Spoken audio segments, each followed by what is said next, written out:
cette vallée de larmes. Oui, il y a du chagrin, et il y a des souffrances, et il y a des tas de choses que nous devons endurer. Mais il y a toujours un refuge en Dieu, et il y a toujours ce lieu très saint. Laissez-moi vous poser une question. Lorsque vous vous approfondissez dans l'adoration de Dieu, et que vous vous perdez dans sa présence, est-ce que vous vous souciez guère de tous vos problèmes puants? Non! C'est comme s'ils s'étaient évaporés. Il y a une place en Dieu. Peu m'importe si nous passons nos jours à apprendre comment y vivre, car ça vaut la peine. Amen. Lisons de nouveau. Le Saint-Esprit montre que le chemin du vrai lieu très saint n'est pas encore ouvert. Il n'y a pas moyen d'y entrer tant que la partie extérieure du tabernacle reste une institution reconnue et toujours existante. Galates 5,16 dit « Si vous marchez selon l'esprit, vous n'accomplirez pas les désirs de la chair. » Il ne dit pas que les désirs de la chair ne seront pas là. Votre chair et ma chair vont continuer à brailler des ordres jusqu'à ce que Jésus vienne nous prendre. Mais si nous nous concentrons à marcher selon l'esprit, nous n'accomplirons pas les désirs de la chair. Ils seront peut-être là, mais nous n'allons pas nous incliner devant eux. Affectionnez-vous aux choses d'en haut, dit Colossiens 3:1, et non à celles qui sont sur la terre, car vous êtes morts et votre vie est cachée avec Christ en Dieu. Que dit-il? Concentrez-vous sur les bonnes choses. Investissez votre temps dans les bonnes choses. Investissez votre énergie dans les bonnes choses. Laissez votre chair piquer sa crise. Mais soyez comme Jésus, je n'ai qu'un choix. Je décide comme je me suis décidé à décider. Quand j'entends la voix de Dieu, c'est ce que je fais. Je ne pense même plus à ce que je veux. Il ne s'agit pas de ce que je veux, il ne s'agit pas de ce que vous voulez. Il s'agit de ce que dit Dieu. Est-ce que cela implique des souffrances? Absolument. Notre chair, ma chair, va piquer une crise de cri. Que signifie notre chair va piquer une crise de cri? Vous pouvez ressentir dans votre intérieur une chose émotionnelle et c'est comme... Lorsque quelqu'un vous fait du mal et que vous voulez, avec tout ce qu'il y a dans votre intérieur, aller et essayer de vous défendre... Oh, mon Dieu! Certaines personnes me harcelaient ces derniers temps. Je veux dire, elles me harcelaient publiquement. Certaines personnes m'ont dit, eh bien, les choses qu'elles disent ne sont pas vraies. Tu vas intenter un procès? Non. Pourquoi pas? Parce que Jésus a dit... Pensez comme vous voulez. Il ne m'a pas appelé à aller partout pour me défendre. Il m'a appelé à prêcher. Il va me défendre. Il est responsable de ma réputation. Est-ce que j'aime ça? Non. Est-ce que ça fait mal? Oui. Est-ce que je veux me disputer avec eux? Absolument.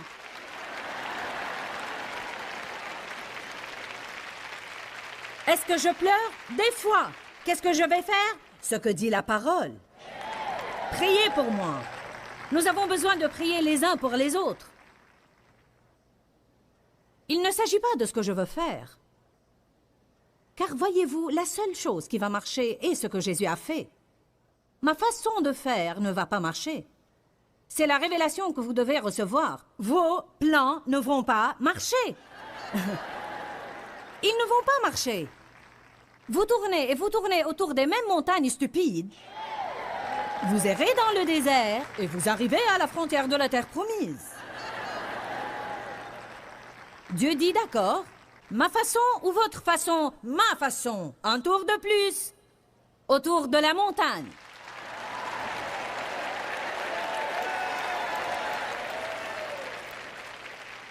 C'est à ce moment-là que vous devez vous nourrir de la parole de Dieu. C'est pour ça qu'il est important d'écouter des choses comme celle-ci. La prochaine fois que quelqu'un vous fait du mal et que vous voulez prendre les choses en main et que vous voulez vous venger, vous voulez vraiment prendre votre revanche, vous voulez vraiment vous défendre, et vous sentez comme « Ah, je ne peux pas m'en empêcher !» Vous devez alors prendre votre Bible et lire Hébreux 10:30 qui dit que Dieu est votre justificateur. « À moi la vengeance, dit le Seigneur. » C'est alors que vous irez à Romains 12, qui dit « Ne vous vengez point de vos ennemis, mais mettez-les entre les mains de Dieu. » Vous devez connaître ces passages pour que, écoutez-moi, lorsque vous serez tentés, vous pourriez alors combattre avec la parole de Dieu. Les armes avec lesquelles nous combattons ne sont pas charnelles, mais elles sont puissantes par la vertu de Dieu pour renverser des forteresses. Nous renversons les imaginations et les théories et toute hauteur qui s'élève contre la connaissance de la parole. Amen. Peu importe ce que je pense, peu importe ce que je veux, voilà ce qui change tout. Est-ce que c'est facile à faire? Non! Vous là, vous le comprenez. Vous êtes entièrement dans le bain. Si nous disons la vérité, ce n'est pas facile. Ça va être dur. Et savez-vous quoi? Ça va être plus dur si nous faisons tout à notre façon. Psaume 37, verset 5 dit « Recommande ton sort au Seigneur. Compte sur lui et il agira. » C'est pour quelqu'un ce soir. Recommande ton sort. Eh bien, j'essaie d'avoir une promotion au travail. Refusez de tramer des combines pour avancer dans la société. La vraie promotion ne vient ni de l'Est, ni de l'Ouest, ni du Nord et ni du Sud, mais elle vient de Dieu. Et Dieu peut vous promouvoir et va vous promouvoir si vous mettez votre confiance en lui. Mais si vous faites des compromis pour avoir une promotion, même si vous l'obtenez, vous n'en serez jamais heureux.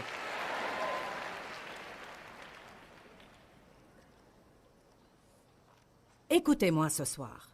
Prenez la décision de ne plus faire de compromis. Ne justifiez pas les choses que votre conscience condamne. Je vais le dire de nouveau. Car Dieu me fait dire beaucoup de choses que vous devez entendre. Ne justifiez pas ce que votre conscience condamne. Parfois, nous ne nous sentons pas à l'aise à propos d'une chose, mais nous nous disons que nous pouvons la faire parce que les autres la font. Peu importe ce que font les autres. Vous n'allez pas rendre compte pour quelqu'un d'autre quand vous allez comparaître devant Dieu. Vous allez rendre compte pour une seule personne, vous-même. Ce jour-là va venir plus vite que nous le pensons. Je ne sais pas quand Jésus va revenir. Je n'ai pas le don d'enseigner sur la fin du monde, mais je sais une chose. Le temps passe très vite. Et si Jésus ne revient pas, la vie de chacun d'entre nous arrivera à sa fin en un clin d'œil. Vous feriez mieux de rester prêt tous les jours de votre vie. Amen. Romains 8, 17. Or, si nous sommes ses enfants, nous sommes alors ses héritiers. Héritiers de Dieu et co-héritiers de Christ. Nous partageons son héritage avec lui et maintenant tout le monde est prêt à acclamer. Mais vous devez écouter le dernier verset pour voir si vous allez acclamer. Puisque nous devons souffrir avec lui, afin d'être glorifiés avec lui.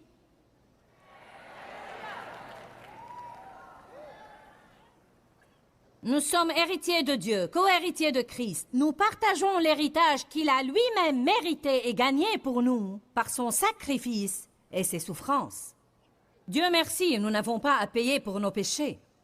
Dieu merci, nous n'allons pas être punis. Dieu merci, nous n'avons pas à pendre à une croix.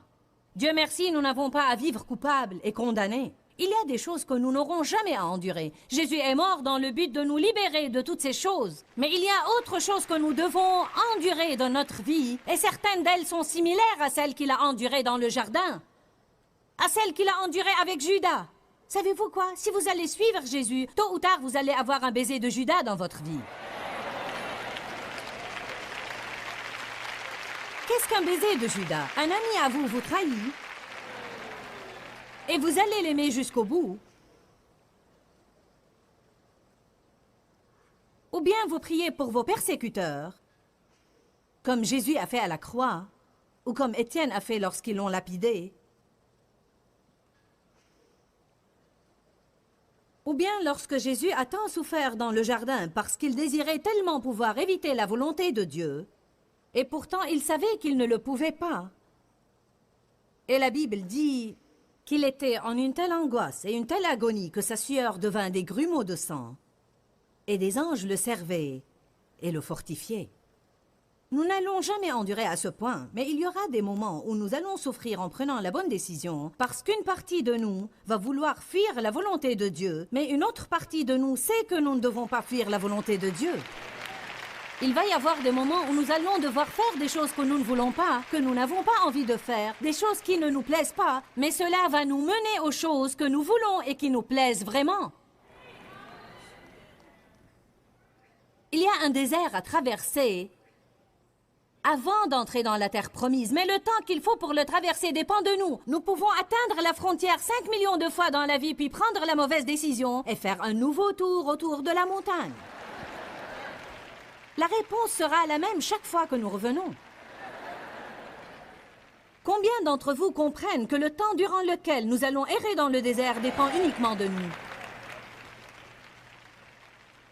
Alléluia! Que sont les émotions? Émotion veut dire exciter, émouvoir. J'aime ça. Vos émotions veulent décoller et veulent que vous montiez à bord et que vous les suiviez. Normalement, une forte réaction, selon la définition de l'émotion, peut même entraîner beaucoup de changements physiologiques. Elle peut créer un état d'agitation ou de perturbation. Les émotions sont des sentiments tels que la colère ou l'excitation. Ces émotions peuvent changer vos expressions.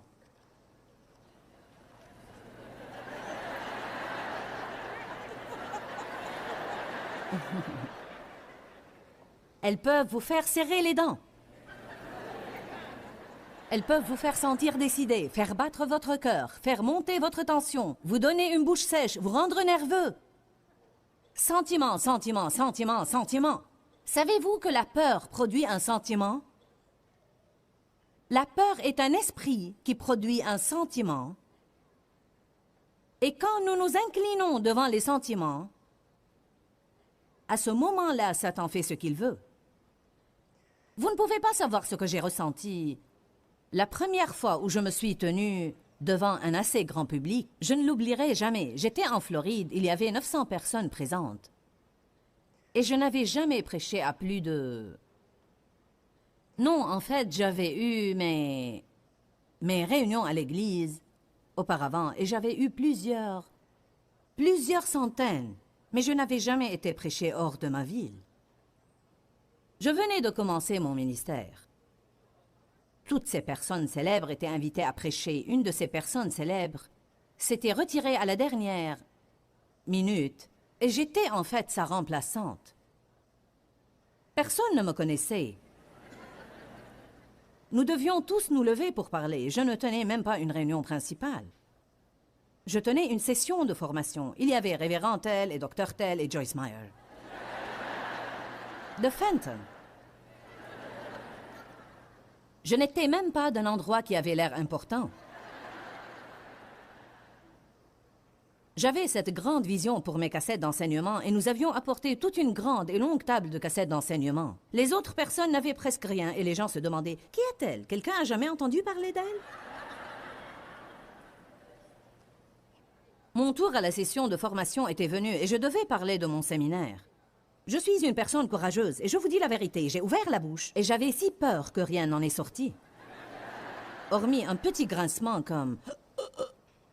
J'ai su en ce moment-là que j'avais un choix à faire, soit d'avaler de toutes mes forces et d'essayer à nouveau, soit de m'enfuir de l'estrade, retourner à Fenton et rester pour le restant de mes jours. Que pensez-vous que le diable me disait? Tu ne fais pas le poids, ma chère. Tu es là avec les grands maintenant et tu n'es pas prête à le faire. Personne ne te connaît, tu n'intéresses personne et tu n'as rien à dire. Ce que j'essaye de dire là est que la peur produit un tas de sentiments. La peur n'est qu'un faux témoignage qui a l'air d'être vrai. Elle produit un tas de sentiments dans notre vie. Et si nous nous inclinons devant ces sentiments, eh bien je sens, je sens, je sens, je pense, je pense, je veux, je pense, je sens. Nous n'arriverons jamais à rien dans la vie. L'esprit devient vraiment un problème majeur lorsqu'il s'agit d'émotions, car lorsque vos émotions veulent une chose, votre esprit va se coaliser avec elle et vous donner des raisons comme quoi il n'y a pas de mal à l'avoir. Par exemple, une personne est endettée et ne devrait rien dépenser. Elle le sait, et elle sait même...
À s'acquitter de ses dettes. Elle a même prié pour cela. Elle a même eu une assistance professionnelle. Elle voit quelque chose qu'elle aime, en solde. Grand solde. Pas seulement solde, mais grand solde. Les émotions s'agitent. Elles le veulent. Et la raison dit, tu ne vas jamais avoir ce bon prix de nouveau. Que penses-tu de celle-ci? C'est si bon marché. Tu devrais être stupide de ne pas l'acheter. Avez-vous jamais entendu ça? C'est une très bonne affaire. Tu dois l'acheter même si tu n'en as pas besoin.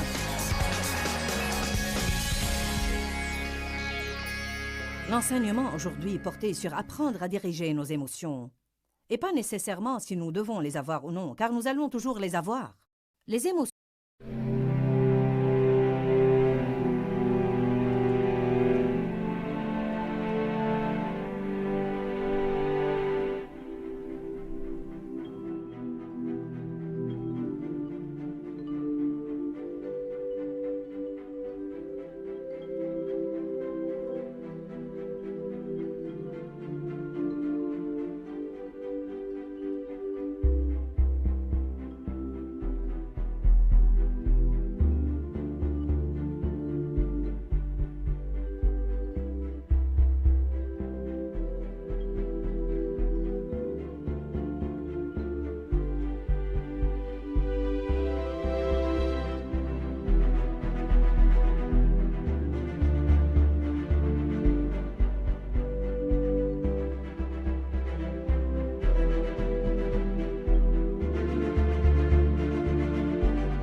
sont vraiment inconstantes. Tantôt elles nous réjouissent, tantôt pas. Tantôt elles sont agréables, tantôt pas. Des fois elles s'évadent et disparaissent quand nous en avons besoin, et des fois quand nous ne les voulons pas, elles affluent. Alors nous devons connaître la nature des émotions.